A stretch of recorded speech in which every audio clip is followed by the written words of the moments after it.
మరి కాసేపట్లోనే Chikkadpally police station కి ఆయన చేరుకుంటారు. విచారణకు బయలుదేరినప్పుడు దృశ్యాలు కూడా మనం చూస్తున్నాం. ఆయన ఇంటి నుంచి బయటకు రాగానే అక్కడ ఉన్న పోలీసులకు మీడియాకి అభివాదం చేస్తూ వెహికల్లో బయలుదేరారు. ఆయనతో పాటు మరొక వెహికల్లో అల్లు అరవింద్ అలాగే ఆయన మామ చంద్రశేఖర్ రెడ్డి కూడా బయలుదేరారు.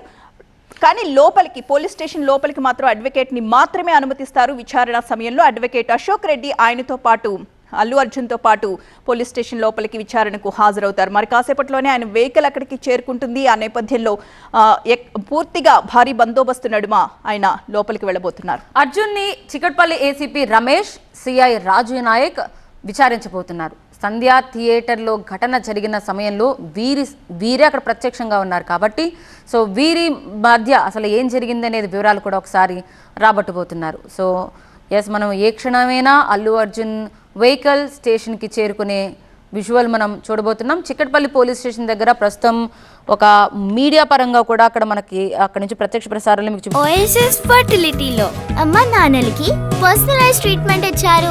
In the good hands of science. Mummy daddy అవ్వాలంటే ఓఎస్ఎస్ కి కాల్ చేయండి. ప్రయత్నం చేస్తున్నాం. ఇవి కొద్ది క్షణాల క్రితం ఉన్న విజువల్స్. ఒకసారి వాళ్ళు అక్కడ బయటే కూర్చుని జనరల్ డైరీతో పాటు వాళ్ళు అక్కడ ఏం జరుగుతుంది యాక్టివిటీ రికార్డ్ చేయడానికి అక్కడే ఉన్న వారందరూ కూడా మనకు కనిపిస్తున్నారు. అండ్ పోలీస్ పదుల సంఖ్యలో కనిపిస్తున్నారు. ఒకసారి మీరు చూడొచ్చు చిక్కడపల్లి పోలీస్ స్టేషన్ విజువల్స్లో ఏకంగా పదుల సంఖ్యలో మనకు అక్కడ పోలీసులు కనిపిస్తున్నారు. బహుశా భారీగా వచ్చే వెహికల్స్ కావచ్చు వీటన్నిటిని కంట్రోల్ చేయడం ఈసారి మాత్రం ఎక్కువగానే మనకు పోలీసు బందోబస్తు మనకు కనిపిస్తోంది. సో అడ్వకేట్ సమక్షంలో అల్లు అర్జున్ వారు అడిగే ప్రశ్నలకు సమాధానం చెప్పబోతున్నారు. ముఖ్యంగా ఆ రోజు ప్రెస్ మీట్కి సంబంధించి కూడా బహుశా అడిగే అవకాశం అయితే కనిపిస్తోంది. బెయిల్ అంటే మధ్యంతర బెయిల్లో ఉన్న వ్యక్తి ప్రెస్ మీట్ పెట్టడం అనేది బహుశా వాళ్ళ పోలీసులు కూడా అభ్యంతరం వ్యక్తం చేస్తూ వచ్చారు.